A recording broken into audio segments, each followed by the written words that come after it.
The topic of the seminar is one of the most important for working right now or nowadays in our practice. In our day-to-day practice, GST is one of the most important thing. And as I think, for the smooth working of the GST, there are three parties. The one is government, the second one is SSC, and the third one is our self professionals. Government is learning through the problems emerging day by day, and we are just try to understand what the government would like to do. And SSC is just watching the match between government and professionals are playing. So I just would like to say thank you to Shashank ji to spare its valuable time, and I would like to over to Rajesh ji for the opening remark. Over to Rajesh. Thank you, sir. Thank you, sir. CA Shashank Shekhar Gupta ji, our guest speaker for the day. CA Rajat Sharma ji, past chairman Dehradun branch. CA Jasmeet Chaudhary ji, secretary Dehradun branch. CA Himanshu Sharma ji, member of managing committee Dehradun branch, and members of the profession present in the virtual CP meeting today. A very good evening to all of you. I, CA Rajesh Gupta, on behalf of our managing committee and chairman CA Rajesh Agarwal ji, welcome you all to the present BCM being held on the topic recent developments in GST and fake invoice /ITC claim. The topics covered are of extreme importance for all of us. Therefore, I hope that we shall all gain from the deliberations of our seasoned speaker. Thank you, sir. Thank you, Himanshu ji. Please. Thank you, Rajesh. Shashank Shekhar ji, as I read his biodata of Shekhar ji, and it is amazed for me ki how can a person do such an amazing thing for the indirect tax. You are great, sir. And I just would like to invite CA Amrit Aswal for introduction. Over to the Amrit. Speak on.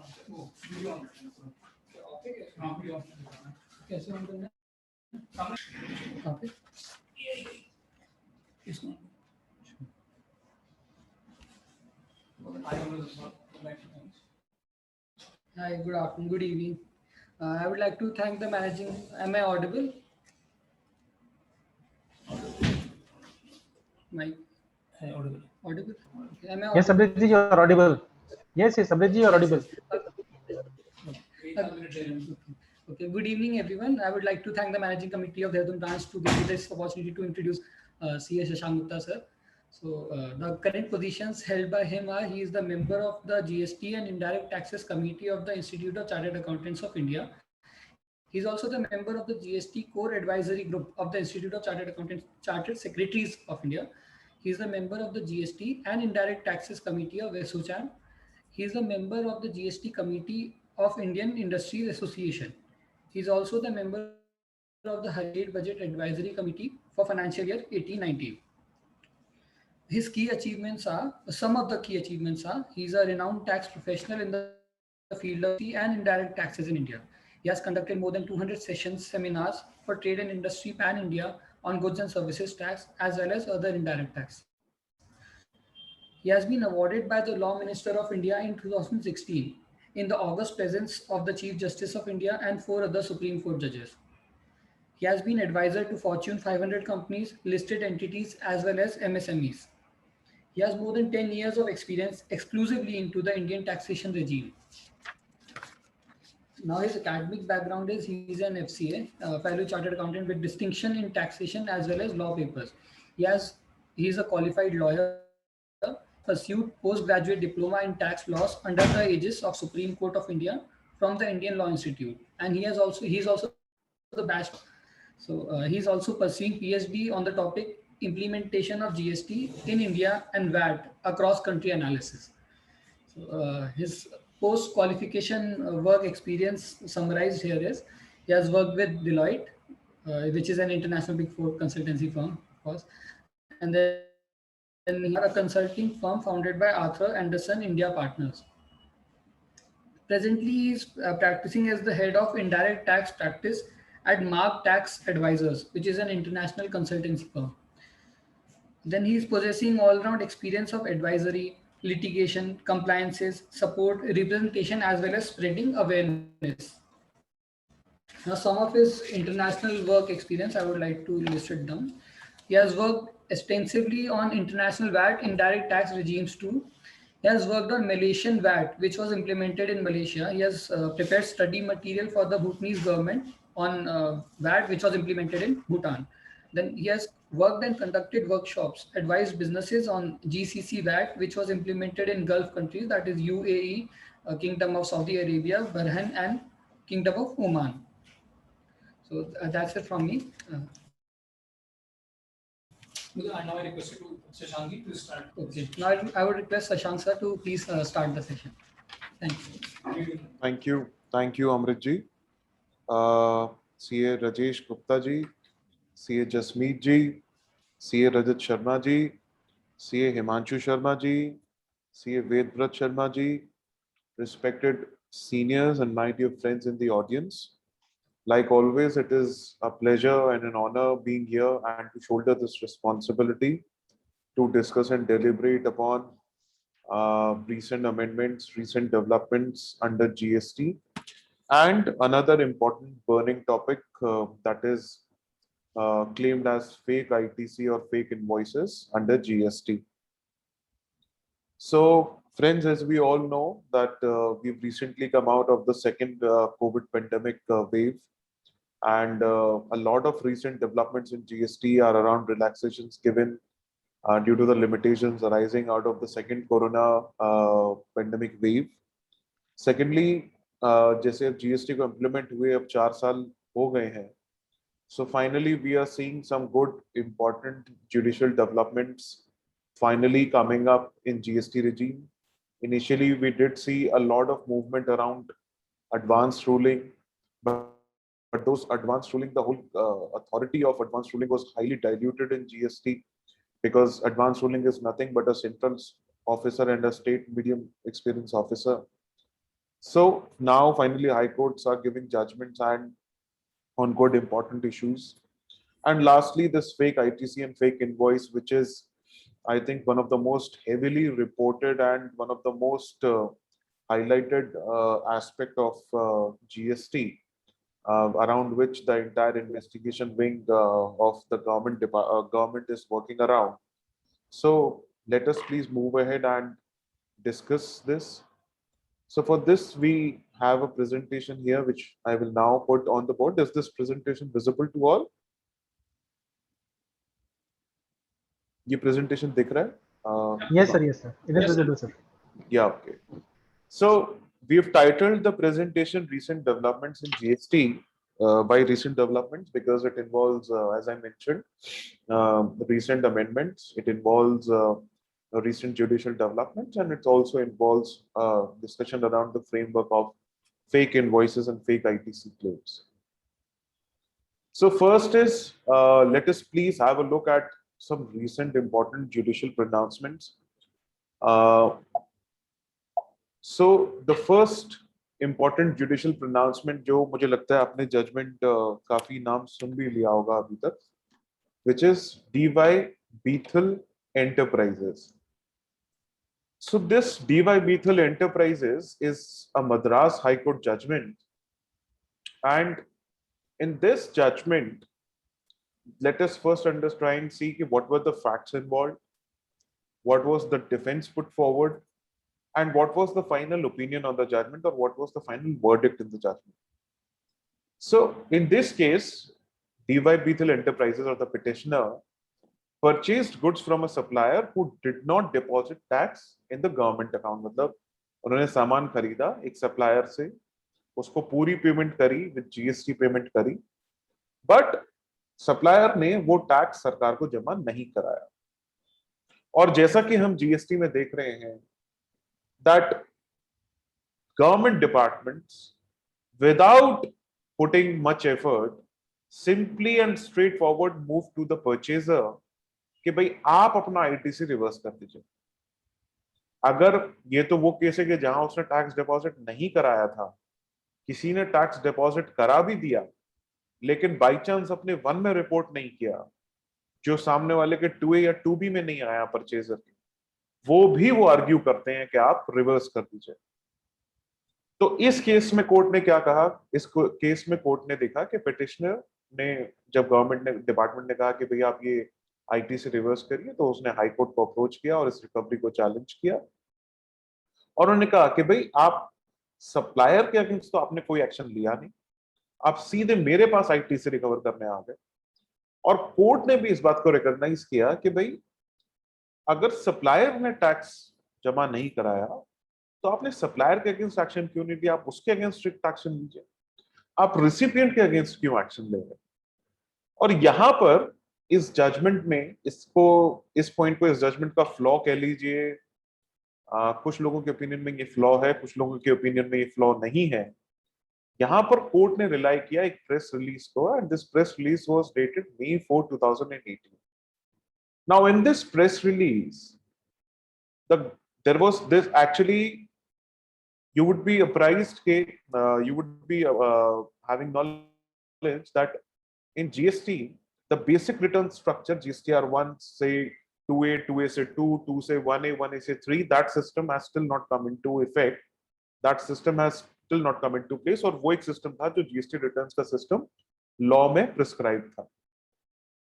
Because that system could not come into place, एक नया return का system device किया गया था और कहा गया था कि अब ये रिटर्न का सिस्टम हम लाएंगे, और फाइनली वो भी बैक ट्रैक कर लिया गया और जहां हम थे वहीं हम हैं, यानी कि GSTR 3B, GSTR 2A, GSTR 1, this is what is coming out। In fact, GSTR 2A और 2B is a government document, only GSTR 3B and GSTR 1 are being filed।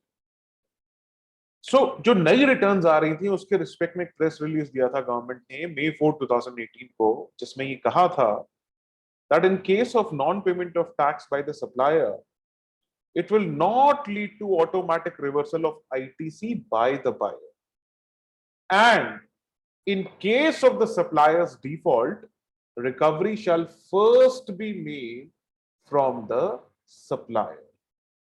तो अब इस केस में इसको फ्लॉ क्यों बोलते हैं? फ्लॉ इसलिए बोलते हैं कि ये जो प्रेस रिलीज थी ये नई रिटर्न जो आनी थी उससे लिंक्ड थी।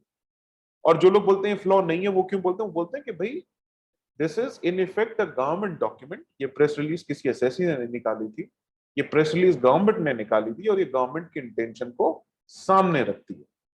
तो इस प्रेस रिलीज पे कोर्ट ने रिलाई किया और कोर्ट ने रेवेन्यू की प्रोसीडिंग्स जिसमें वो आईटी से रिकवर करने पहुंच गए थे परचेजर से, उस प्रोसीडिंग्स को क्वैश कर दिया और कहा कि आप जाइए, पहले सप्लायर के पास जाइए और सप्लायर से टैक्स रिकवर करने की कोशिश कीजिए। जब आपको सप्लायर से टैक्स ना मिले तब आप रेसिपिएंट के पास आ सकते हैं। उसमें भी रेसिपिएंट के पास कब आ सकते हैं, उस पॉइंट पर भी अराइज इंडिया की जजमेंट है, जो सुप्रीम कोर्ट की जजमेंट है, जो प्री जीएसटी रिजिम की, उसकी बात हम बाद में करेंगे। तो बेसिकली यहां पर एक पॉइंट जो क्लियरली कोर्ट ने हाईलाइट किया वो ये किया कि GST is an indirect tax, the primary liability to deposit the tax is on the supplier, the department cannot at his first point approach the recipient and directly ask to reverse the ITC if the supplier has not deposited the tax। Judgment का flaw क्या है? Judgment का flaw ये है कि section 16 subsection 2 clause C of CGST act ये कहता है, 4 कंडीशन सेक्शन 16 में दी हैं जो 5 हो जाएंगी किसी आईटीसी अवेल करने के लिए जीएसटी में। And 16 subsection 2 clause C says that the supplier should have deposited the tax with the government। Now please tell me, is there a single case where today the recipient or the purchaser can validate कि हाँ मैंने जो purchase करी है उस पे supplier ने tax सरकार को जमा करा दिया? क्या है at the maximum supplier recipient purchaser के पास चेक करने के लिए? At maximum he can check is 2A और 2B। बट क्या 2A और 2B में रिफ्लेक्ट होने का मतलब ये कि वो टैक्स डिपॉजिट हो गया? Not at all, because GSTR 2A और 2B is formulated basis GSTR 1 and GSTR 1 is nothing but summary reporting of sales, whereas the effective tax liability is paid through GSTR 3B। Now GSTR 3B, there is no customer wise reporting. एक example ले लीजिए, एक assessee है जिसने सोच ही रखा है कि वो टैक्स की चोरी करेगा, उसने 10 करोड़ रुपए की एक महीने में टर्नओवर करी, 10 अलग अलग लोगों को उसने सामान बेचा, एक ही सामान बेचा, 1-1 करोड़ का सबको बेचा, उस पर 18% का टैक्स था। GSTR 1 में उसने 10 करोड़ की टर्नओवर रिपोर्ट कर दी, 1 करोड़ 80 लाख का टैक्स रिपोर्ट कर दिया, और GSTR 1 में खाली 1 करोड़ रुपए की सेल रिपोर्ट करी, 1 करोड़ पर 18 लाख रुपए टैक्स पे कर दिया, और वो GSTR 3B 10 परचेजर्स को दे दी कि ये आप ही का वाला टैक्स है जो मैंने जमा करा दिया। क्या रेसिपिएंट परचेजर के पास कुछ ऐसा है कि वो चेक कर सकता है कि ये मेरा या किसी और का है?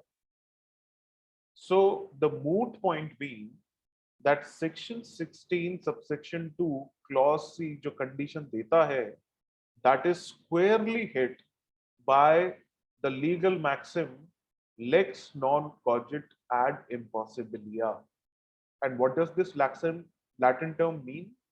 It means that the law cannot enforce to do something which is impossible. आप लॉ बना के कल गवर्नमेंट ये नहीं कह सकती कि इंसान को पंख उगा के उड़ना है। लॉ तो बना सकते हो, क्या आपने लिखा, पार्लियामेंट में पास कराया, लॉ बन गया, बट क्या लॉ लिख के गवर्नमेंट ये कह सकती है कि पंख लगा के उड़ना है, नहीं उड़े तो आपको जेल कर देंगे या पे पेनल्टी लगा देंगे? So that is a basic check, and because there is nothing available practically for the purchaser to check and validate, it is entirely this condition has to be done away with. But surprisingly जिन्होंने भी case argue करा उन्होंने इस section को, इस legal maxim को invoke नहीं करा, और इसलिए कोर्ट इसमें नहीं गई। सिंपली जो कोर्ट के सामने फैक्ट्स थे, जो प्रेस रिलीज थी, उसके बेसिस पर भी कोर्ट ने असेसी के फेवर में जजमेंट को दे दिया। And now this judgment is going to act as a very big relief point going forward. तो 16(2)(c) से related जो limitations हैं वो challenged हैं various courts में, they are also due to come to hearing, and there also the judgments would follow. But today this judgment certainly provides relief to taxpayers who are facing ITC recovery from the department. इसी DY बीथल की judgment पर rely करते हुए Chhattisgarh high court ने Bharat aluminium company के case में एक और रीसेंट जजमेंट दी है। Bharat aluminium company, as you can sense, it was a government company. Company ने सिग्निफिकेंट परचेज किया था, अच्छा खासा अमाउंट का परचेज था, अच्छा खासा अमाउंट का आईटीसी क्रेडिट था। But the credit which was being reflected in 2A, एक एस्टिमेट मान लीजिए कि अप्रोक्सीमेटली 100 करोड़ रुपए का क्रेडिट इनका 2A में आ रहा था, और 3B में तकरीबन 150 करोड़ का क्रेडिट इन्होंने लिया था। सो इफेक्टिवली परचेजेस जो थी उस पर 150 करोड़ का क्रेडिट इनको अवेलेबल था, बट 2A में समाउ 100 करोड़ आ रहा था, अच्छा खासा अमाउंट इन्वॉल्व था। डिपार्टमेंट ने इस चीज को नोटिस किया, उन्होंने कहा कि भाई आपके 2A में तो 100 करोड़ आ रहा है, आप 3B में 150 करोड़ ले रहे हैं, आप एक काम करिए जो 2A से एक्सेस में है उसे रिवर्स करिए, 50 करोड़ रुपए रिवर्स करिए। कंपनी ने कहा कि भाई आपको ये रिवर्सल क्यों मांग रहे हैं, आपको ये लग रहा है ना कि ये शायद परचेज मैंने नहीं करी है, ये मेरी परचेज जेन्युइन नहीं है, वैलिड नहीं है। आप एक काम करिए, मेरी प्रीमाइसेस में आ जाइए और मेरा स्टॉक चेक कर लीजिए, मैं आपको सारी परचेजेस 1 to 1 वेरीफाई करा देता हूं। मेरे लिए ये रिवर्सल करना पॉसिबल नहीं है, because it is substantial amount which is involved. Department ने फिजिकल वेरिफिकेशन की रिक्वेस्ट को रिफ्यूज कर दिया। उन्होंने कहा हम कोई फिजिकल वेरिफिकेशन करने नहीं आएंगे, और सीधा डिमांड क्रिएट कर दी कि भाई आपके केस में 2A और 3B में डिफरेंस है, आप उसे रिवर्स नहीं कर रहे, इतना अमाउंट हम आपसे क्यों ना रिकवर करें। Assessee approached the high court, or High Court of course ruled in favor of the petitioner, and it, while doing so, it also relied upon the judgment as held in the case of DY Bethel Enterprises. So this is another positive judgment. Next important judgment is on process losses. So process losses पे जो आप में से historically indirect tax practice करते होंगे, I think to them this would not be something very substantial, because this point is itself debated, discussed, and litigated heavily, was heavily litigated under the Senate credit regime, and there were n number of judgments on this issue. It was a settled issue. Mostly the judgments were in favor of the taxpayer. But जैसा अब हम लोग GST में देखेंगे, because see, with the implementation of GST, there was this satisfaction that GST got successfully implemented. But I always used to ask one question कि हम जब chartered accountant बने, तो चार्टर्ड अकाउंटेंट क्या हम उस दिन बन गए जिस दिन हमने इंस्टीट्यूट की किताबें खरीद ली कि हमें ये कोर्स पढ़ना है, या हम चार्टर्ड अकाउंटेंट उस दिन बने जिस दिन हमने इंस्टीट्यूट के एग्जाम्स को पास कर लिया? ऑफ कोर्स उस दिन बने जिस दिन हमने एग्जाम्स को पास कर लिया। तो 1 जुलाई 2017 को जीएसटी के फॉर्म में गवर्नमेंट ने एक कोर्स दिया कि भाई अब आपको ये कोर्स अडॉप्ट करना है, और वो कोर्स अडॉप्ट कर लिया लोगों ने। बट कितना सही किया, कितना गलत किया, इसका एग्जाम कहाँ हुआ है अभी? और इसका एग्जाम कहाँ होगा? जब आप गवर्नमेंट डिपार्टमेंट इसका ऑडिट शुरू करेंगे, जब जो इश्यूज हैं, अंडरलाइंग इश्यूज हैं, जब वो क्लियर अप होना शुरू होंगे। तो this audit function and scrutiny function and investigation function is where it will now be checked that how successfully has GST been implemented by the industry. And initially what we foresee, in my personal opinion, is that there are going to be a range of issues which are going to come into litigation. Why so? Because which historical understanding a department keep, because the department has their own learning curve. So there would be good litigation, bad litigation. When I say issues which are not too good not too sound and technical in nature. और उसका एक prime example है ये case. ARS Steels and Alloys International Private Limited versus State Tax Officer. Now here it is important to note the term State Tax Officer. Just keep it in mind, and why it is important, we'll move to that. So Madras High Court judgment, what were the facts? The facts were that the petitioner was engaged in manufacturing billets and ingots. There was certain loss in quantity which was inherent to the manufacturing process. कि मतलब वो raw material लेके ये billets and ingots बना रहे थे scrap से, जो भी उनका raw material था उससे, तो 100 kg डाला तो 95 kg final output निकलता था। तो एक process loss जिसे हम कह सकते हैं कि process loss था around 5 kg का, let us presume.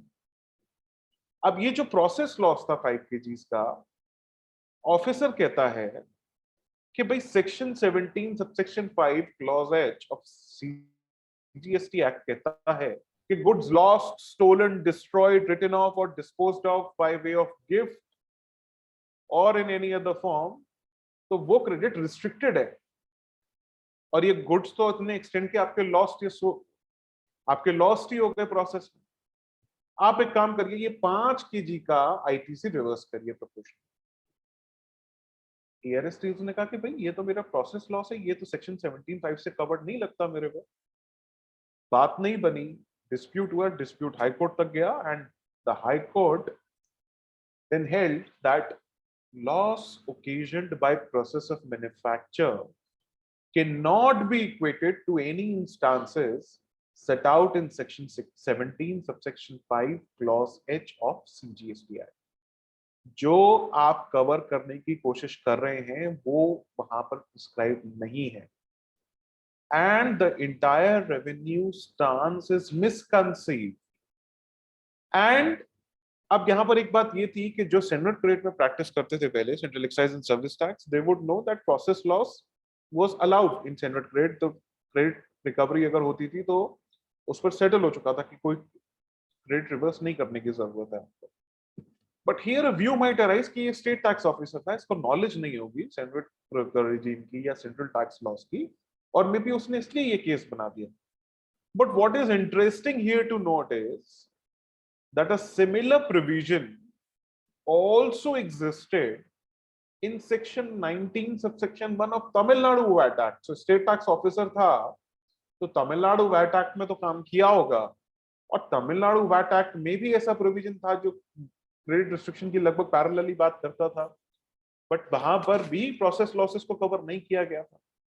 So this is certain litigation which could have been avoided by the officer in the first place, but still it had to travel up to the point of being adjudicated or being judged by the High Court.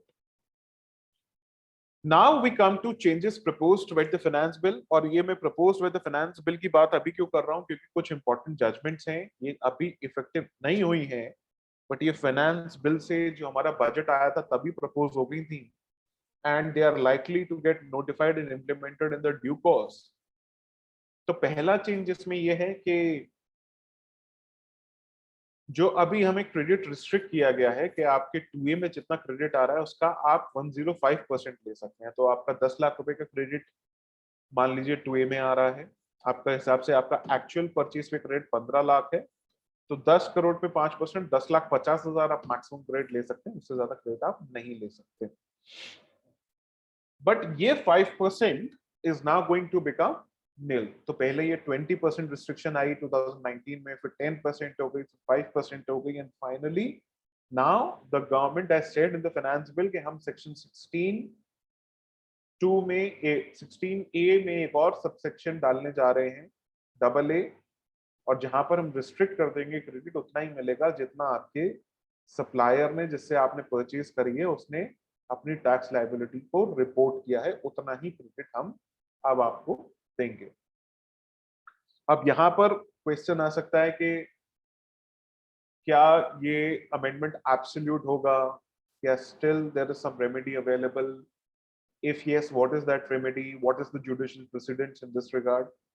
So first of all, government is becoming very strict. Government का एक intent था जो GSTR 1 से 2A से 2 से 1A से 3, तो उसमें आप देखें वो एक थोड़ा डेमोक्रेटिक प्रोसेस था. डेमोक्रेटिक प्रोसेस इसलिए था कि पहले सप्लायर अपनी सेल्स रिपोर्ट करेगा, उससे रिसिपिएंट की परचेजेस बनेंगी, फिर रिसिपिएंट को भी राइट होगा कि वो एडिट कर सकता है, उस हिसाब से उसकी परचेज रिपोर्ट कर लेगा एडिट करके, और फिर सप्लायर को भी एक ऑप्शन मिलेगा अपनी सप्लाईज को करेक्ट करने का अगर कोई गलती हो गई है तो इससे एक तो ड्यूअल चेक था, सेकेंडली दोनों को करेक्ट करने का ऑप्शन था, और thirdly that process was still democratic. But now through this amendment government क्या कर रही है कि government is trying to strong arm the entire process, कि जहां पर आज GSTR 1 में जो उसने रिपोर्ट कर दिया तो 2A में सिर्फ रिफ्लेक्ट होता है, 2A 2B में आप उसको ये तो कह नहीं सकते कि भाई इसको ऐड कर लो. वो तो उसके बाद जब एक बार उसने रिपोर्ट कर दिया फिर आप सेपरेटली मेल लिखो, उससे बात करो, नोटिस भेजो या जो भी करना है कि भाई आपने ये सेल रिपोर्ट नहीं करी. तो अब इस केस में मान लीजिए कोई कहता है कि नहीं भाई मेरा तो, जैसे किसी का छोटा मोटा डिफरेंस है तो उसको फर्क नहीं पड़ना चाहिए शायद, बट जैसे मैंने आपको एक भारत एल्यूमिनियम कंपनी का एग्जांपल दिया था, क्या 150 करोड़ का जो डिफरेंस, 50 करोड़ का जो डिफरेंस आ रहा है, वहां रुक पाएगा परचेजर कि मैं क्रेडिट ना अवेल करूं? मैटर लिटिगेट होगा. And I think similar condition as was also there in Delhi VAT act, जो अराइज इंडिया के केस में सुप्रीम कोर्ट तक मैटर गया था, और उस केस में भी कोर्ट ने लगभग यही व्यू दिया था जो DY बीथल में है, कि भाई पहले किसी केस में आप ITC अगर टैक्स डिपॉजिट पे चैलेंज है तो पहले आप सप्लायर को पकड़िए, सप्लायर नहीं कर रहा है तो फिर आप बायर को पकड़िए, until unless there is collusion. So this amendment is certainly going to add to the pain of purchasers. लोग बाग रिस्ट्रिक्ट हो जाएंगे. अच्छा, GST में फिर उन्होंने एक कॉन्सेप्ट लाया था कि हम टैक्स पेयर्स को कैटेगराइज करेंगे, उनको रेटिंग देंगे बेसिस देयर कंप्लायंस. तो वो रेटिंग का भी सिस्टम कोई आज तक इम्प्लीमेंट नहीं हुआ है. तो कैसे मुझे पता होगा कि या तो मैं अपने बिजनेस को रिस्ट्रिक्ट कर दूं कि मैं जिसको जानता हूं पर्सनल रेफरल है उसी से डील करूं कि टैक्स भर देगा, नहीं तो लोग नए लोगों से जोड़ने में डरेंगे, या फिर पेमेंट पैटर्न्स चेंज हो रहे हैं. बड़ी कंपनीज कह रही हैं कि भाई हम आपको GST के अलावा जो अमाउंट है वो तो दे देंगे, GST का अमाउंट तभी देंगे जब आप GST डिपॉजिट करा दोगे और मेरे रिटर्न में आ जाएगा. तो उसके एक अपने अलग इम्प्लीकेशन है, क्योंकि अगर MSME में डील कर रहे हैं तो उसकी रिपोर्टिंग हो जाती है, डेज एक्सटेंड हो जाते हैं, तो उस पर इंटरेस्ट बन जाता है. So it's a lot of issues which are coming up for the industry. Next is attachment of property including bank account. देखिए क्या है कि इस बार के बहुत सारे बजट अमेंडमेंट्स गवर्नमेंट ने इसलिए करे कि गवर्नमेंट को दिखा कि भाई लोग GST में झूठे मूठे बिल बना रहे हैं, उसके बेस पर फेक क्रेडिट पास कर रहे हैं, उसके बेस पर फेक रिफंड्स ले रहे हैं और रेवेन्यू को हमें बहुत बड़ा नुकसान हो रहा है। और फिर ये लोग करके कभी दुबई भाग जा रहे हैं, कभी कोई फॉरेन जुरिसडिक्शन में चले जा रहे हैं, उनको पकड़ना बहुत मुश्किल हो जाता है। तो गवर्नमेंट ने उसको सेफगार्ड करने के लिए कुछ एम्पावरमेंट्स दिए हैं ऑफिसर्स को, जिसमें से ये एक है कि attachment of property including bank account, कि भाई अगर आपने किसी केस में उन्होंने पावर दे दी कि कमिश्नर अगर चाहे तो पेंडिंग प्रोसीडिंग जहां पर इनिशिएट हो गई, उस केस में वो बैंक अकाउंट तक अटैच कर सकते हैं। अब बैंक अकाउंट अगर अटैच कर सकते हैं तो जहां पर जेन्युइन केस है, फ्रॉड का केस है, वहां पर करते हैं, चलिए समझ में आता है। बट किसी बिजनेसमैन का कोई टेक्निकल इशू है, कोई बोनाफाइड इशू है, और वहां पर आप अगर उसका बैंक अकाउंट अटैच कर देते हैं, can that business sustain? Can that business continue if his bank accounts and everything are attached? So, and this is where the department tries to strong arm the assessee कि भाई किसी case में नहीं भी कर सकते होंगे तो ये आपको हमको पता है, बट वो टैक्स पेयर को डरा देते हैं कि भाई मेरे पास देख ये भी पावर है, जो मैं कह रहा हूं मान ले, नहीं मानेगा तो फिर ये भी हो सकता है तेरे साथ। और बस इतना ही चाहिए होता है एसएससी को डराने के लिए और अपना काम कराने के लिए। जो डिपार्टमेंट चाहता है कि भाई ये मेरे हिसाब से जो मैं काम बोल रहा हूँ कर दे, तो इतना ही चाहिए होता है डराने के लिए। तो ये I think this is going to become something which the department may put to misuse. अच्छा, इसी से रिलेटेड एक जजमेंट भी देख लेते हैं कि इस पावर्स के लिए जजमेंट में क्या कहा गया। So this is a Supreme Court judgment and Radhakrishnan Industries versus State of Himachal Pradesh. यहाँ पर रेवेन्यू ने प्रोविजनल अटैचमेंट कर दिया of amount receivable by the petitioner from its customers, कि भैया जो पैसा आएगा कस्टमर से वो तो पहले हम पकड़ लेंगे। पिटिशनर ने इसके खिलाफ हाई कोर्ट गया और कहा कि भैया ये प्रोसीडिंग्स जो हो रही हैं मेरे अगेंस्ट, इसको मैं चैलेंज करता हूँ। हाई कोर्ट ने कहा कि भाई आपके पास ऑल्टरनेटिव रेमेडी अवेलेबल है कि आप अपनी बात को प्रॉपर चैनल से लेकर आइए, सीधे हमारे पास आने की जरूरत नहीं है, और मैं इस ग्राउंड पर इस रिट को डिसमिस कर रहा हूं। तो हाई कोर्ट ने बात डिसमिस कर दी। इस डिसमिसल के against petitioner through special leave petition Supreme Court पहुंच गया against the high court order. Supreme Court ने सेक्शन 83 को एनालाइज किया of HPGST act which is similar to CGST act section 83, और उन्होंने हाई कोर्ट के ऑर्डर को क्वॉश किया और जो प्रोविजनल अटैचमेंट ऑर्डर था उसको भी क्वॉश किया। और क्या ऑब्जर्व किया उन्होंने, क्या कहा? फर्स्ट ऑफ ऑल उन्होंने हाई कोर्ट से कहा कि writ petition was maintainable before the high court. ये रिट पिटिशन जो आपने खारिज कर दी, ये आपके सामने मेंटेनेबल थी because there was a case of violation of principles of natural justice. चाहे ऑल्टरनेटिव रेमेडी का क्या मतलब होता है हाई कोर्ट का, कि भाई आपके पास अपील का राइट अवेलेबल है, तो आप अपने नॉर्मल चैनल से अपील करिए, वो मेरे पास वैसे ही आ जाएगी। आप सीधे रिट में क्यों आ रहे हैं, ओवरआर्च क्यों कर रहे हैं? तो वहां पर उन्होंने कहा कि जहां पर सुप्रीम कोर्ट ने कहा कि यहाँ पर बात वो नहीं थी कि ऑल्टरनेटिव रेमेडी, यहाँ पर बात ये थी कि नेचुरल जस्टिस के जो प्रिंसिपल्स हैं, जो कॉन्स्टिट्यूशन में इंश्राइंड हैं, वो वायलेट हो रहे थे, और उस केस में अगर ऑल्टरनेटिव रेमेडी है तो आ सकता है टैक्स पेयर हाई कोर्ट के पास। ये भी फिर उन्होंने कहा सुप्रीम कोर्ट ने that the power available with the revenue under section 83 is draconian in nature. Hence, the revenue needs to strictly fulfill all preconditions before undertaking provisional attachment. कि जो भी preconditions हैं आप उसको strictly fulfill करिए, and this power can be exercised only during pendency of proceedings, कि बिना proceedings initiate किए या proceedings के conclude होने के बाद ये नहीं हो सकता। And commissioner's opinion must be based on tangible material that the revenue's interest is endangered and provisional attachment is only means to protect such interest के कमिश्नर इस बात को रिकॉर्ड करे और प्रूव करे कि भाई अगर हमने ये प्रोविजनल अटैचमेंट नहीं करा then we are simply putting the department's interest in harm's way. Okay, departmental interest or the revenue interest might be harmed, and that is why I am left with no other option but to exercise my power of provisional attachment. And moreover, the court also said that the commissioner is duty bound to deal with the taxpayer objections and pass reasoned provisional attachment order. So this is an important judgment which basically, if there is an amendment, there is also a judgment, and this judgment is actually, providing, drawing an outline के आप इसी दायरे के, आपकी power तो है, but power है तो उसका एक दायरा भी, आप उस दायरे में रहकर उस पावर को यूज करिए. Next is mandatory pre deposit.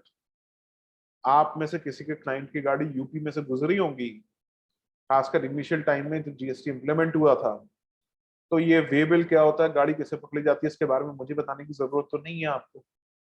जिसकी भी गाड़ी पूरे हिंदुस्तान में यूपी में से गुजरी है उसे पता है वे बिल के बारे में, और कैसे उसमें डिटेंशन होती है, सर्च होती है, सीजर होती है, और कैसे उसमें अपील होती है.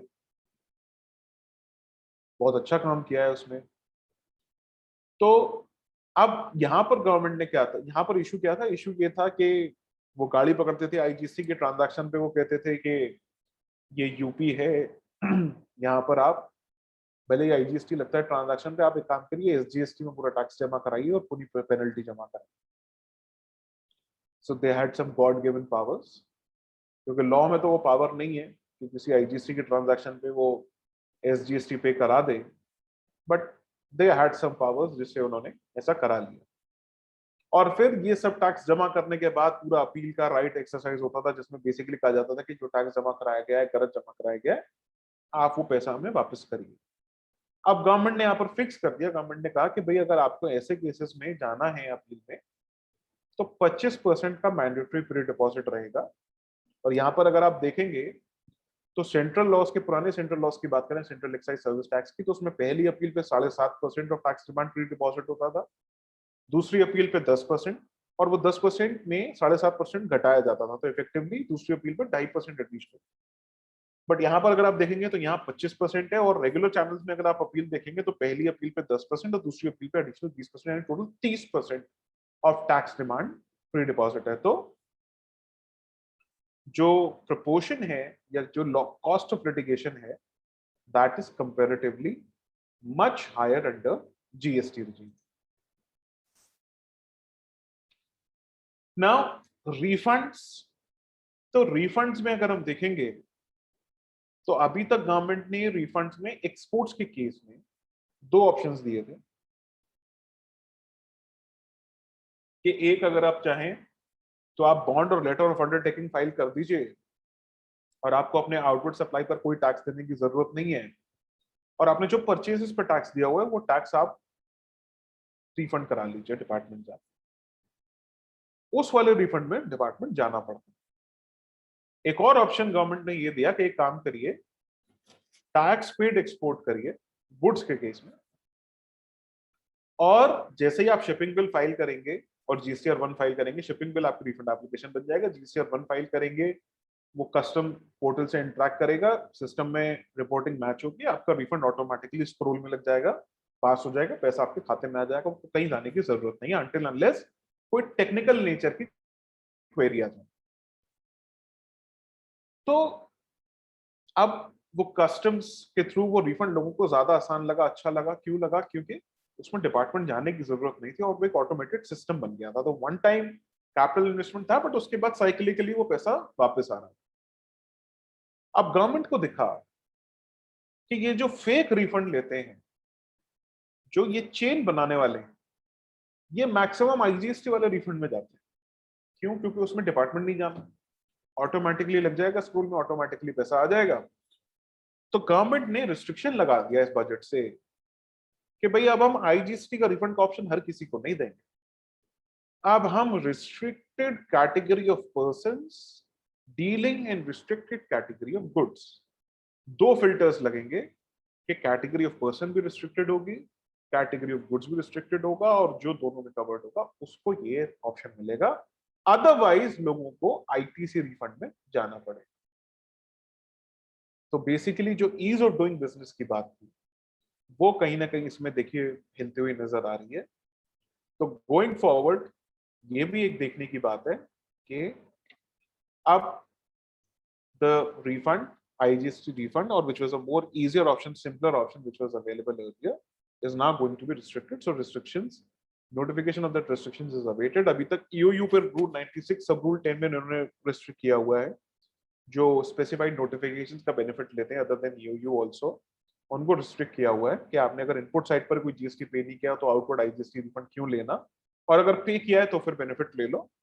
Further restrictions are yet awaited. Next है कि सन इंडस्ट्रीज की एक जजमेंट थी, सेलिब्रेटेड जजमेंट, जो प्री जीएसटी रिजीम की थी, और उसमें एक बात आई थी कि एक शिप पे गुड्स लोड हुए, वो शिप निकला और वो टेरिटोरियल वाटर्स ऑफ इंडिया में जाके या उसको क्रॉस करके वो सिंक हो गया। मतलब किसी ने सन इंडस्ट्रीज के केस में इंडिया से मान लीजिए गुड्स यूरोप भेजे थे, और इंडिया से गुड्स यूरोप भेजने के लिए उसने अपने यहाँ से यहाँ कस्टम की कंप्लाइंस पूरी करा दी, कस्टम से बैरियर से गुड्स क्लियर हो गए, शिप पर लोड हो गए, शिप का EGM फाइल हो गया, एक्सपोर्ट जनरल बेनिफिट, शिप निकल गया, निकल के फिर वो जाकर समुद्र में डूब गया, गुड्स यूरोप पहुंचे नहीं। अब बात ये आई कि क्या उस कंसाइनमेंट को एक्सपोर्ट माना जाएगा या नहीं माना जाएगा, और कोर्ट ने कहा कि एक्सपोर्ट माना जाए। तो गुड्स के केस में मोर और less it is agreed that once they cross the customs barrier, it is accepted that the goods have been exported from India. Whereas in case of services, if you see, because services are intangible in nature, because of that reason, realization of export proceeds is a fundamental aspect of getting the service export, getting services qualified as export. So service export में 5 condition है कि supplier India में हो, recipient outside India हो, place of supply outside India हो, forex में आपका receipt हो। बट गुड्स के केस में सिंपल ये कि भाई गुड्स शिप पर लोड हो गए, शिप पे EGM फाइल हो गया, वो बाहर चला गया, मान लिया।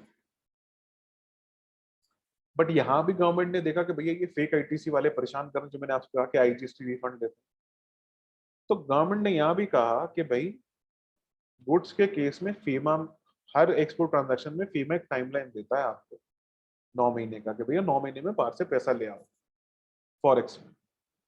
तो फॉरेक्स में आप पैसा ले आए, 9 महीने में ले आए तो बहुत अच्छी बात है। उन ट्रांजैक्शंस पे जिन पे 9 महीने में पैसा नहीं आया, 30 दिन के अंदर हमें अब ब्याज समेत रिफंड वापस कर देना। खाली गुड्स आपने भेज दिया हमें मतलब नहीं है, अगर पैसा फॉरेक्स में आना चाहिए।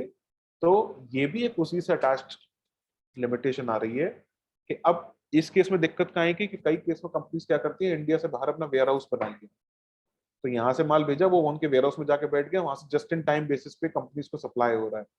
तो यहाँ से तो क्रॉस हो गया, बट वो वहां जाके पड़ा हुआ है 6 महीने, साल भर, 2 साल, वहां से पता नहीं कब बिकेगा। So there those sectors are now going to face challenges. This brings me to the next part of our discussion, which is fake invoices and ITC claims. So before we go on to discuss fake invoices or fake ITC claims,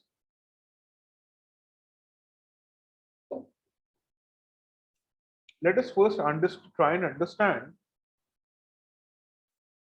what is the meaning of the term fake invoices.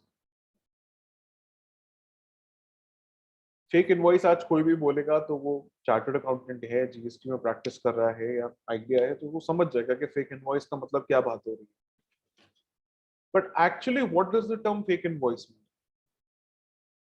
So it has certain set of transactions, but उस सब set of transactions में government की allegation एक ही होती है कि actual supply वप्लाई कुछ नहीं हुई, ये खाली बिल पर्चे का काम किया गया है कि एक आदमी ने बिल बनाया, वो दूसरे को दे दिया, उसने ITC ले लिया, दूसरे ने तीसरे को दे दिया, तीसरे ने चौथे को दे दिया, उन्होंने आईटीसी लिया, उसका बाद में रिफंड लिया या जो भी किया। बट फंडामेंटल आर्ग्यूमेंट यही होती है कि ये जो इसमें सप्लाई दिखाई गई है, कि सप्लाई कभी नहीं हुई, ये गुड्स की कोई एक्चुअल सप्लाई हुई ना, इसने बेचा है ना उसने खरीदा। अब ये बहुत आगे नहीं जाते, इसी पॉइंट पर रहते हैं कि I think all of you would agree कि बेसिक उसका अंडरलाइंग फैक्टर यही होता है कि no supply is taking place. लेकिन डिपार्टमेंट कहता है कि केस हम पूरा बनाएंगे, सप्लायर पे भी बनाएंगे, जितने रेसिपिएंट्स हैं उनके भी बनाएंगे, उनके यहाँ पहुंच भी जाएंगे, उनको खूब डराएंगे, धमकाएंगे, अरेस्ट कर लेंगे। क्वेश्चन ये है कि आप किस एक्ट की पावर से आ रहे हैं? CGST act, SGST act, IGST act, right? अब ये सीजीएसटी एक्ट कहता क्या है, चार्जिंग सेक्शन क्या है एक्ट का? एक्ट कहता है there shall be levied a tax called the Central Goods and Services Tax on all intrastate supplies of goods or services or both. Meaning thereby, let us read it again. So it's a complete section, but I've only taken out the relevant portion. It says, there shall be levied a tax called the CGST tax on all intrastate supplies of goods or services or both, and similar provision would be there in SGST, similar provision is there in IGST. अगर interstate है तो IGST, intrastate है तो CGST plus SGST. Now the department's argument is that no supply has taken place, and the act says that I can only be applicable if there is a supply in the first place. Now, if the department's argument, fundamental argument is that no supply has taken place, is there a liability to pay GST in the first place? If the answer is no, then what is the department actually trying to do? Why are they running around such transactions so heavily? So the idea is not to reach to a final conclusion or a final answer, but to ignite a certain point of discussion, because the jurisprudence around this fake invoice is yet to take shape.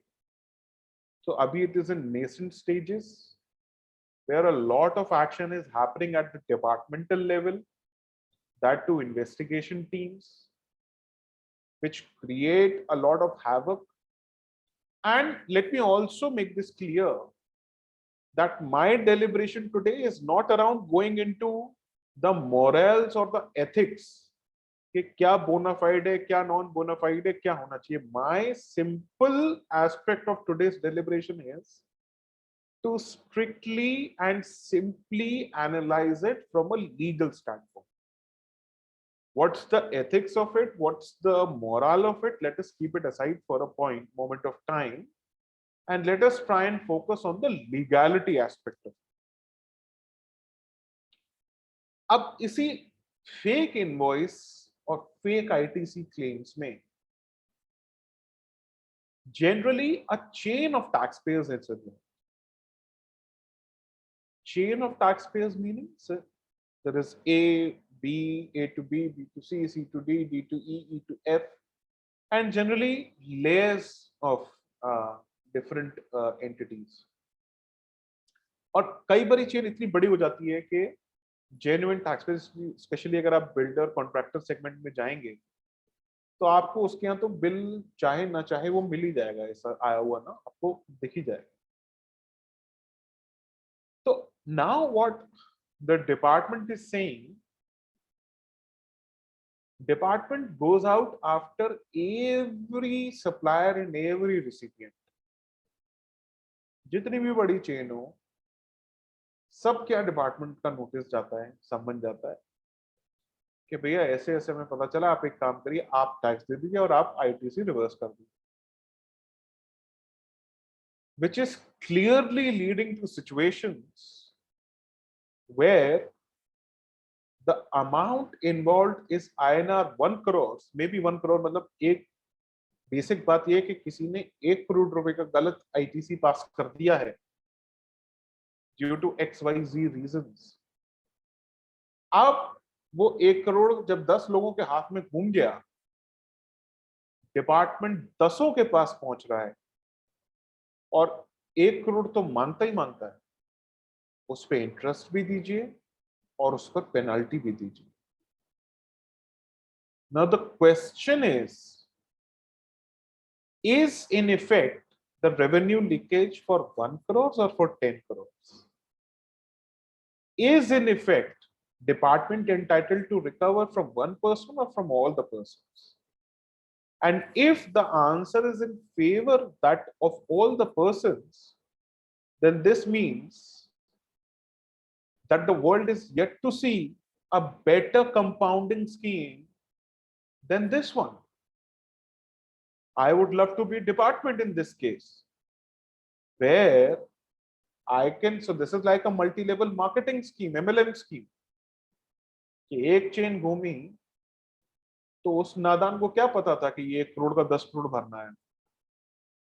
So this is another aspect which needs to be thought through.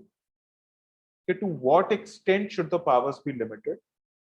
Till what extent the proceedings of the department are acceptable and, more importantly, legally sustainable? Now here,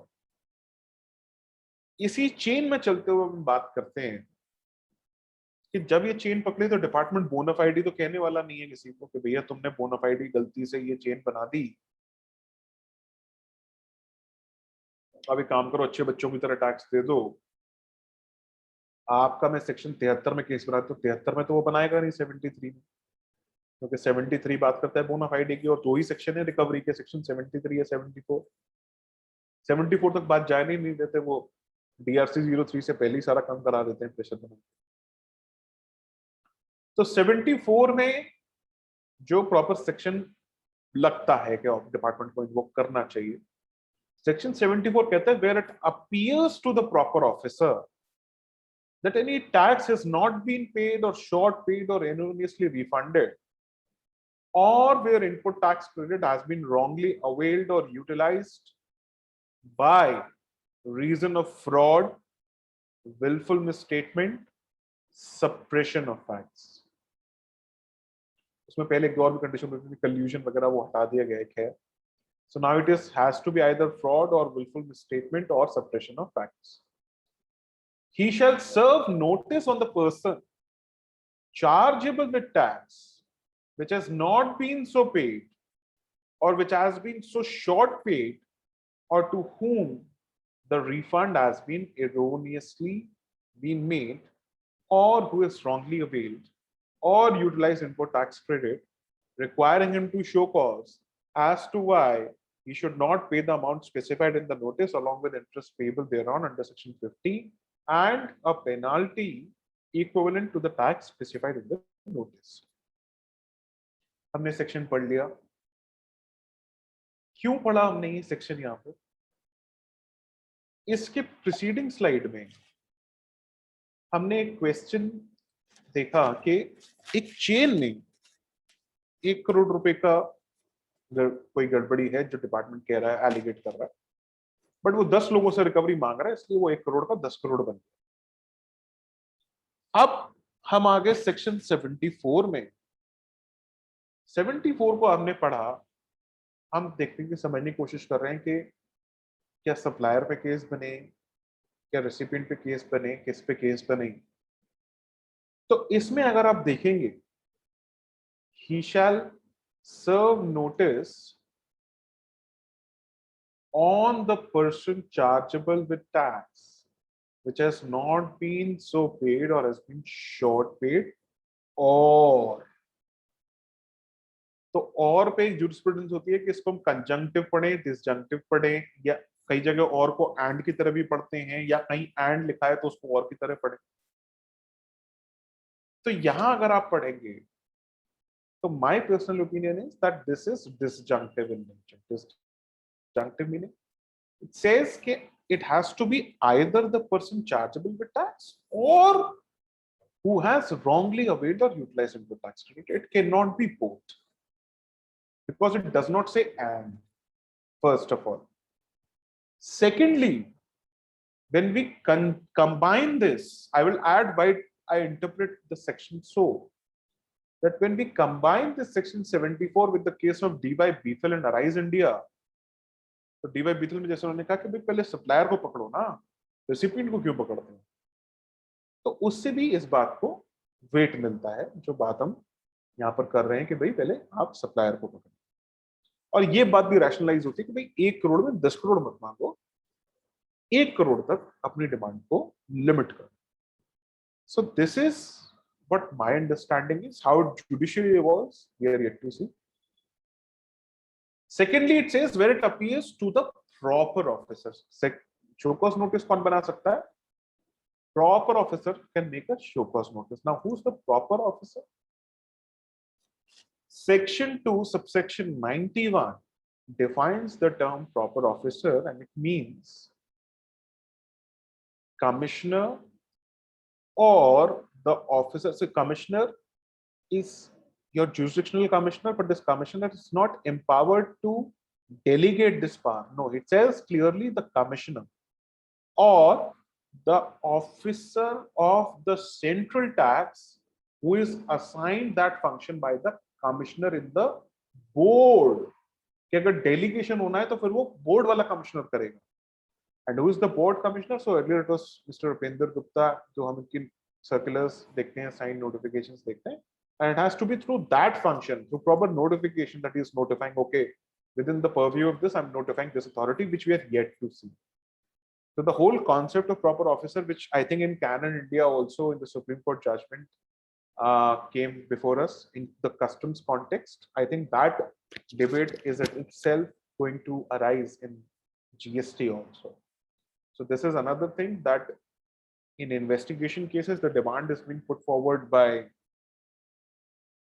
the ground level officers, superintendent or the AC or the JC, but those officers are actually not defined to mean the proper officers under the section. So this again, I'm referring section 74.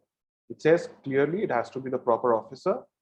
When we read the term proper officer, it says means the commissioner has to be jurisdictional commissioner or the officer of the central tax who is assigned the function by the commissioner in the board. So this is another point. Now, another important point which I wanted to highlight in this respect is concerning the jurisdictional paradox under GST. So this jurisdictional paradox under GST, if you see, it says आपके देहरादून में एक SSC है, आप ही का SSC आपसे काम कराता है सारा, बहुत बड़ा काम नहीं है, मीडियम साइज का उसका काम है, उसको स्टेट जुरिसडिक्शन असाइन हुई है, उत्तराखंड वैट में स्टेट जुरिसडिक्शन उसको असाइन हुई है।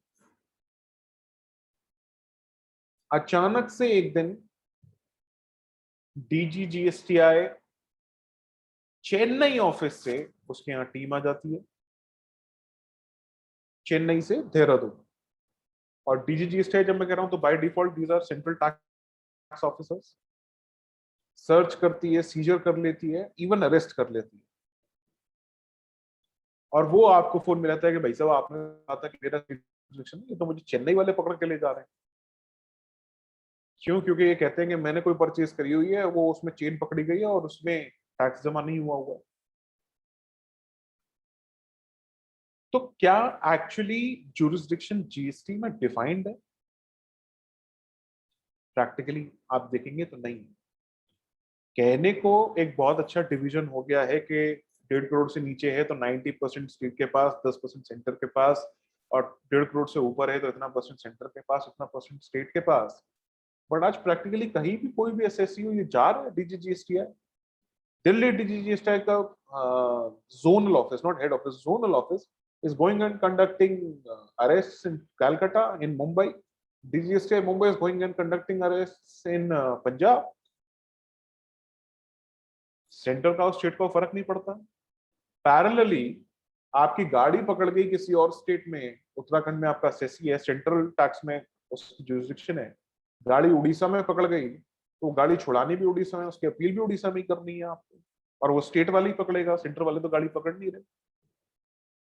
प्लस जितने ऑडिट्स हो रहे हैं, मैक्सिमम ऑडिट में आप देखिए कि central teams are taking lead, they are conducting the audits.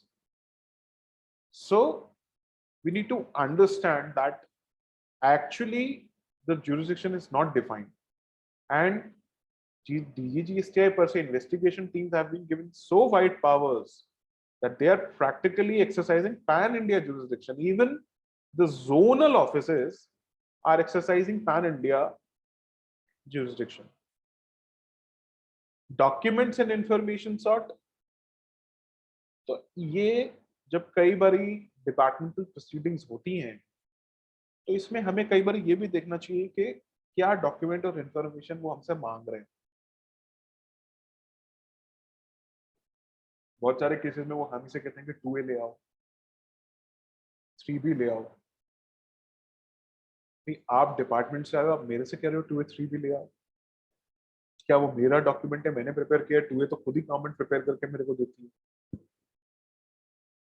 So here there is a delineation के what information documentation has to be submitted and what not to be submitted. Then interplay of search proceedings with right to privacy. इसमें US में एक principle है US jurisprudence में, जिसमें कहता है कि every man's home is his castle. कि हर आदमी अपने घर का राजा है और वो उसका महल है, और गवर्नमेंट अथॉरिटी उस महल में, उसके घर में घुस नहीं सकती ऐसे ही, और घुस सकती है तो प्रॉपर पावर एक्सरसाइज करके घुस सकती है, और फिर राइट टू प्राइवेसी इन्फ्रिंज नहीं कर सकती। जैसे अभी क्या है कि ऑफिसर सर्च का एक वो पकड़ा उन्होंने सम्मन, और सीधे घुस गए, उसके घर में घुस गए, उसके ऑफिस में घुस गए, सीसीटीवी ऑफ करा दिया, और फिर जो करना है वो करना शुरू कर दिया, हैरेस करना। बट अभी तक ये राइट टू प्राइवेसी जो है, जो कॉन्स्टिट्यूशनल सेफगार्ड है, इसमें इसको एक्सक्लूड किया हुआ था सच प्रोसीडिंग्स का। There was a Supreme Court judgment, I think there was a constitution bench judgment, but now a bigger bench judgment, a 9 judge bench has ruled that search proceedings cannot infringe with the right of privacy. But ये वो points हैं जो आप अपने ground level officer को समझाने की कोशिश करेंगे, वो कभी नहीं समझेंगे। वो लॉ में लिखा है, वो नहीं समझेंगे तो आप ये तो फिर भूल ही जाइए। सो these are points which will be appreciated and have to be patient at the stages of higher set of litigation. And lastly, statement famously इसमें कराते हैं कि भाई आइए स्टेटमेंट दीजिए, आइए स्टेटमेंट दीजिए, आइए स्टेटमेंट दीजिए। वो एसएससी का स्टेटमेंट कम करा रहे होते हैं, अपना स्टेटमेंट ज्यादा कन्वे कर रहे होते हैं कि आप एक काम करिए, ऐसा कर लीजिए तो ऐसा हो जाएगा। और स्टेटमेंट में वो सब तरह के क्वेश्चन पूछते हैं, उठपटांग, वो कुछ फिल्मी नॉलेज ज्यादा लगती है वो। तो स्टेटमेंट में अगर आप देखेंगे तो स्टेटमेंट भी there has to be a distinction whether the questions being asked by the department are factual in nature और legal in nature. Because the legal in nature questions, certainly any taxpayer can deny. I am not the right person to answer. It is only the factual questions that he is liable to answer as part of that particular statement. And this brings me to the last part of my deliberation today, which is recent late fee waiver and interest reduction. तो ये सारा, जैसा मैंने आपसे पहले भी कहा था कि कोरोना की सेकेंड वेव की वजह से गवर्नमेंट ने कुछ रिलैक्सेशंस दिए हैं, बड़ी इंटरेस्टिंगली ब्रैकेट वाइज उन्होंने डिस्टिंक्शन दी है। तो पहले बात करते हैं जो गवर्नमेंट के हिसाब से लार्ज टैक्स पेयर्स हैं, यानी कि जिनकी 5 करोड़ से ज्यादा टर्नओवर है, तो उनको गवर्नमेंट ने एक ऑप्शन दिया था कि आप GST 3B अपनी 15 दिन तक डिले करके फाइल कर दीजिए for the month of March, April and May, और कोई लेट फी नहीं लेंगे। अगर 15 दिन से ज्यादा डिले करते हैं तो लेट फी लगेगी। और इसी 15 दिन के लिए गवर्नमेंट ने ये छूट दी थी कि भाई जैसे 15 दिन की आपको लेट फी की छूट दे रहे हैं, तो 15 दिन आप, क्योंकि टैक्स भी 3B में ही पे करते हैं, तो 15 दिन की डिले के लिए हम आपसे 9% का ब्याज लेंगे, और 15 दिन से ज्यादा की अगर डिले करते हैं तो फिर 18% का ब्याज लेंगे आपसे। तो ये 5 करोड़ से ऊपर के टर्नओवर वालों के लिए गवर्नमेंट ने रिलैक्सेशन दिया था। जो 5 करोड़ तक टर्नओवर वाले हैं उनके लिए गवर्नमेंट ने मार्च, अप्रैल और मई के लिए यहाँ भी रिलैक्सेशन दिया रिटर्न में। उन्होंने कहा कि हम मार्च, अप्रैल और मई के लिए कोई लेट फी नहीं लेंगे। अगर आप मार्च के रिटर्न के लिए 60 दिन का डिले करके रिटर्न फाइल कर दीजिए, 60 दिन तक कोई नहीं लेंगे, तो 20 अप्रैल से 60 दिन ही और ऐड कर लीजिए। अप्रैल मंथ के लिए 45 डेज का रिलैक्सेशन, यानी कि अप्रैल का 20th मई तक, और 20th मई को आप 45 डेज और ऐड कर लीजिए। मई का 20th जून तक, और 20th जून में आप 30 डेज और ऐड कर लीजिए। यानी कि इतनी डेट्स तक आप रिटर्न फाइल कर देंगे तो कोई लेट फी नहीं लगेगा। ये मंथली फाइलर्स के लिए है। और पैरेलली इंटरेस्ट में भी गवर्नमेंट ने इनको रिलैक्सेशन दिया कि for the month of March, April and May a nil rate of interest shall be applicable for the first 15 days, यानी कि पहले 15 दिन के लिए कोई ब्याज नहीं लिया जाएगा। नेक्स्ट 45 दिन के लिए 9% का ब्याज फॉर मार्च, और 30 डेज मतलब जैसे आप देखेंगे ये 60 फिर 45 फिर 30 है, तो वैसे यहाँ पर 15, 45, 30, 15 है, तो 15 दिन 9% for next 45 days and 30 days and 15 days respectively. तो यहाँ पर 9% की और छूट दे दिया। पहले 15 दिन कोई इंटरेस्ट नहीं, और फिर बाद के पीरियड के लिए जो भी बचा बैलेंस उसमें 9%, और इससे भी ज्यादा अगर डिले होता है तो फिर नॉर्मल 18% का इंटरेस्ट गवर्नमेंट चार्ज करेगी। 5 करोड़ तक टर्नओवर वाले जो क्वार्टरली फाइलर्स हैं, तो जनवरी से मार्च के रिटर्न के लिए उनको 60 दिन की छूट दी गई थी। ये जनरली 25 तारीख तक फाइल करते हैं, तो उसमें 60 दिन और डिले कर लीजिए। कोई इंटरेस्ट कोई लेट फी गवर्नमेंट नहीं लेगी। 60 दिन से ज्यादा का डिले होगा तो ऑफ कोर्स जो लेट फी एप्लीकेबल है वो गवर्नमेंट चार्ज करेगी। इंटरेस्ट रेट में 15 दिन तक डिले करते हैं कोई ब्याज नहीं है। नेक्स्ट 45 डेज के लिए 9% ब्याज है, और इससे भी ज्यादा अगर डिले करते हैं तो फिर 18% का ब्याज है। नेक्स्ट है गवर्नमेंट ने लेट फी को फिक्स कर दिया। गवर्नमेंट ने कहा specially for lower bracket tax payers जो 5 करोड़ तक टर्नओवर वाले हैं, किसी मंथ में किसी एसएससी की नील टैक्सेबल सप्लाई है, नील आउटपुट सप्लाई है, तो उस केस में मैक्सिमम लेट फी 500 रुपए लगेगी। किसी केस में एसएससी की टर्नओवर 1.5 करोड़ है प्रीसीडिंग फाइनेंशियल ईयर में, और उसने रिटर्न फाइल करने में लेट कर दिया, तो मैक्सिमम लेट फी उसकी 1000 रुपए रहेगी, 500 रुपए सीजीएसटी प्लस 500 रुपए एसजीएसटी। किसी मंथ में एसएससी की टर्नओवर किसी प्रीसीडिंग फाइनेंशियल ईयर में एसएससी की टर्नओवर 5 करोड़ तक रही, तो उसकी लेट फी मैक्सिमम 5000 रहेगी, 2000 रुपए सीजीएसटी, 2500 रुपए एसजीएसटी। इसके अलावा गवर्नमेंट ने एक एमनेस्टी स्कीम भी लाई। गवर्नमेंट ने कहा कि ऐसे टैक्स पेयर्स जिनकी जुलाई 17 से अप्रैल 21 तक रिटर्न फाइल नहीं कर पाए हैं due to any XYZ reasons, उनको हम एक वन टाइम ऑप्शन दे रहे हैं कि भाई आप एक काम करिए, अपने रिटर्न्स को फाइल कर लीजिए, और उसमें बेनिफिट आपको ये मिल जाएगा कि मैक्सिमम लेट फी आपकी कैप कर दी जाएगी।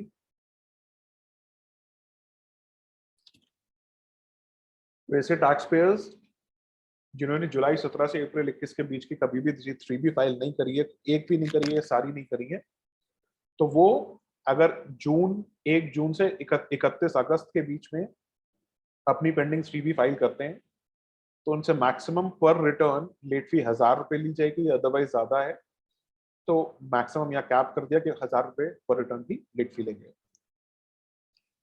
इनपुट टैक्स क्रेडिट का अवेलमेंट का रिस्ट्रिक्शन में रिलैक्सेशन।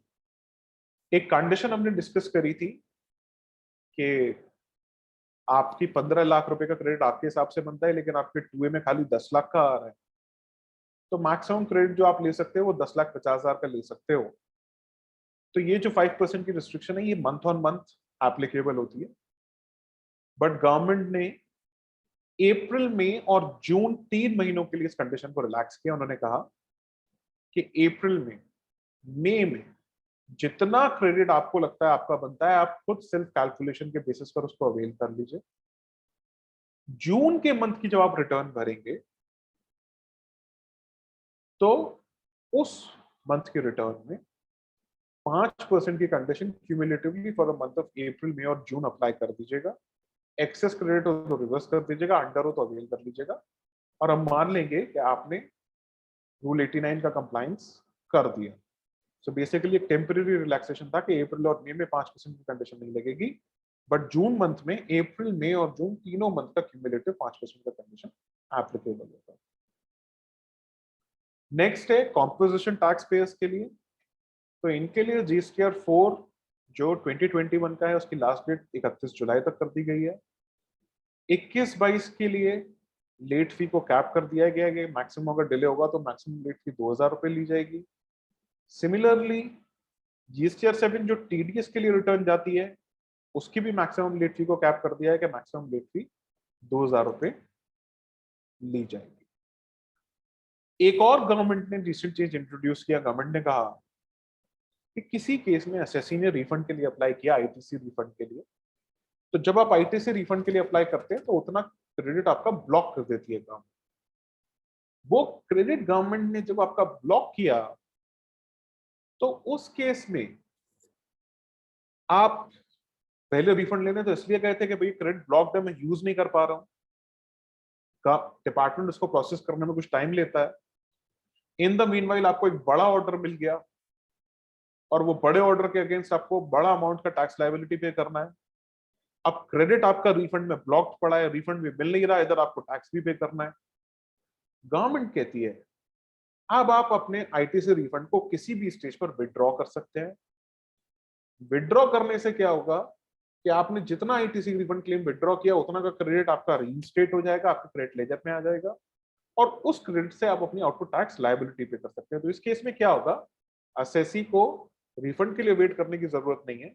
वो अपनी ट्रांजैक्शन में जो टैक्स बनता है उसका रिफंड को विड्रॉ करे, रिफंड को विड्रॉ करके उस क्रेडिट अमाउंट से वो आउटपुट टैक्स को पे कर दे और अपना क्रेडिट को सेट ऑफ कर ले। तो ये एक certainly it is a facilitation for taxpayers. Yeah, I think ये online available हो भी गई थी ये scheme, but now formally this has been notified. And this, friends, brings me to the end of my deliberation. Now I would request the organizers to open the forum. If there are any queries, let us please take those queries.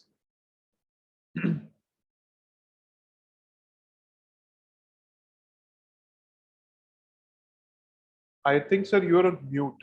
I think I can't hear you. Sorry. Yeah. Thank you, Shashank ji. We are just waiting for the query, and till date we have not received any query. Might be some are in process. Till time, I just would like to know कि जैसा आपने बोला कि कई बार देहरादून के SSC के लिए DGGI Chennai की टीम आ जाती है। अब कई केसेस में प्रॉब्लम ये रही कि एक डीजीजीआई की टीम गई और 10 या 15 दिन बाद दूसरी डीजीजीआई की टीम आ गई, है ना, and it is very tough to deal with to DGGI person. तो एट टाइम वी रिक्वेस्ट कि सर इसको या तो मर्ज करो और या हियरिंग वहां लगा दो जो हमारे जुरिडिक्शन के आसपास है, but they are not ready for that. तो हाउ टू डील दिस?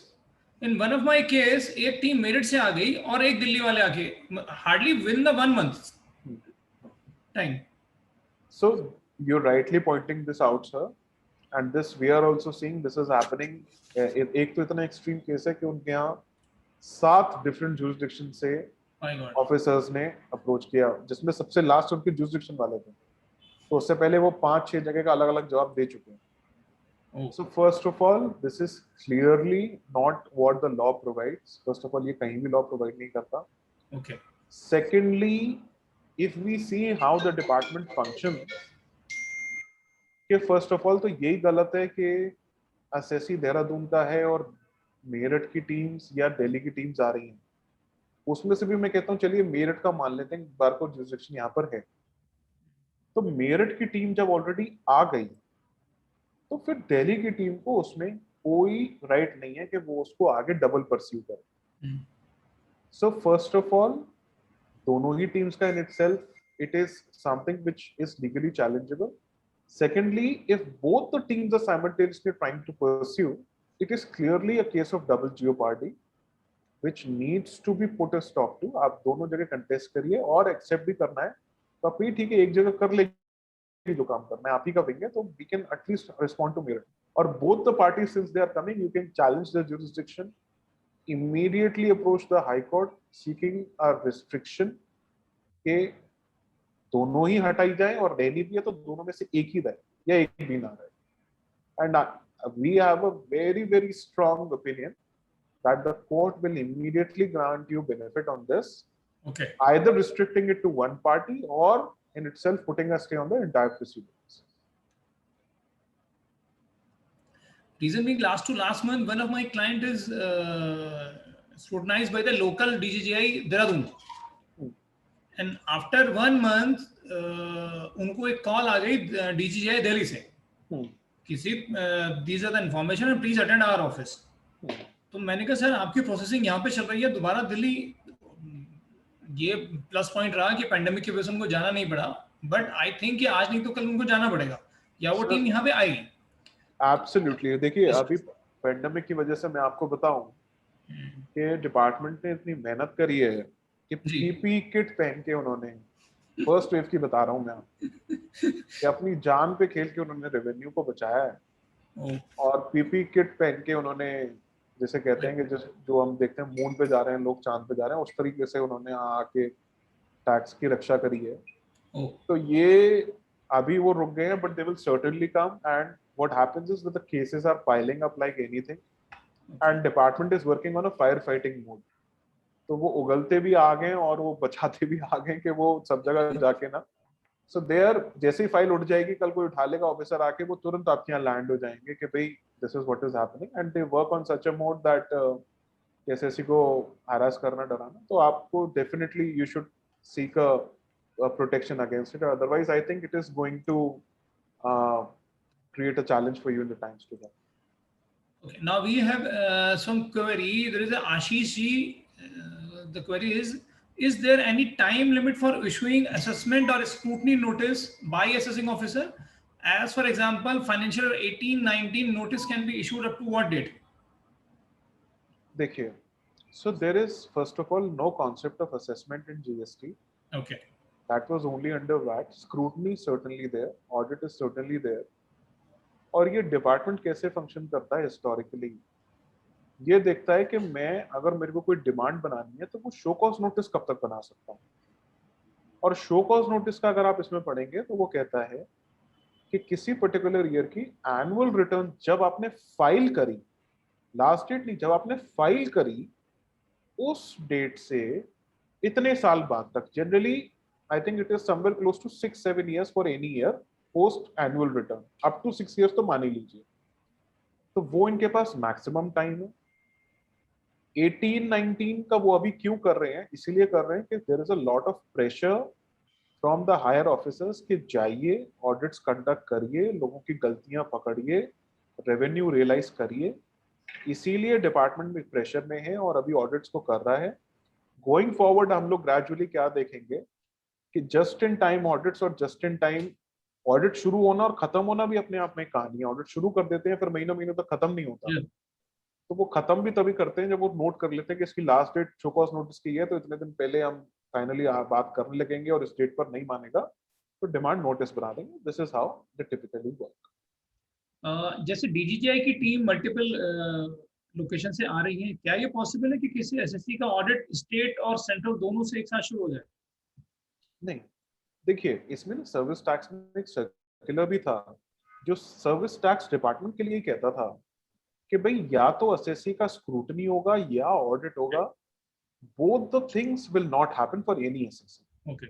और कई बार हम लोग ये देखते थे कि किसी का ऑडिट, क्योंकि उन्होंने ऑडिट कमिश्नरेट्स को सेपरेट कर दिया था जब ऑडिट की पावर ही चैलेंज हो गई थी.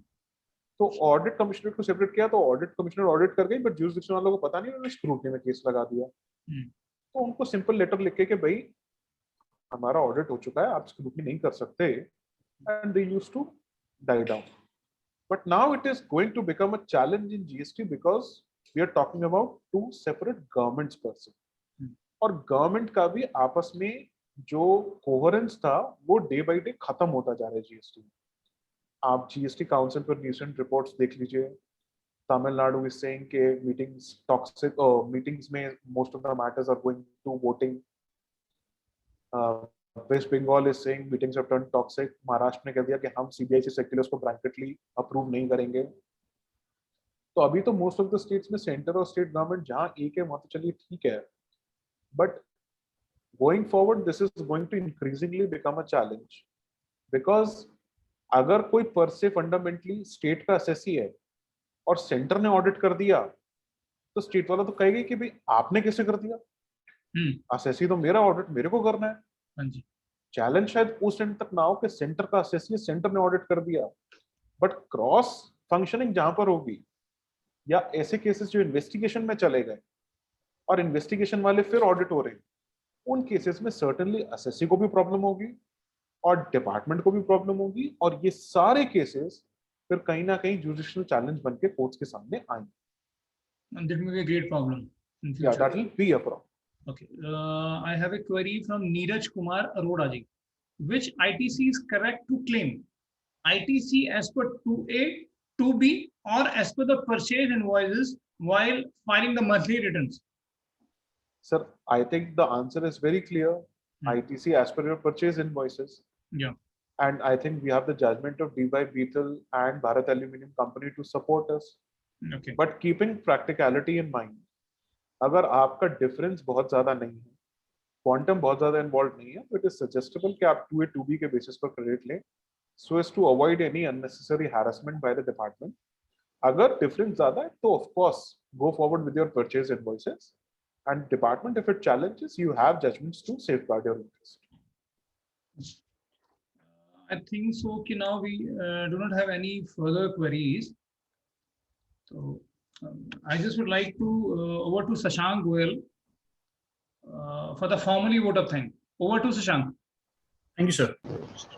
Respected CA Rajesh Gupta ji, Vice Chairman Dehradun Branch, CA Himanshu Sharma ji, Program Moderator, respected speaker for today, CA Shashank Shekhar Gupta ji, and our most valuable participants.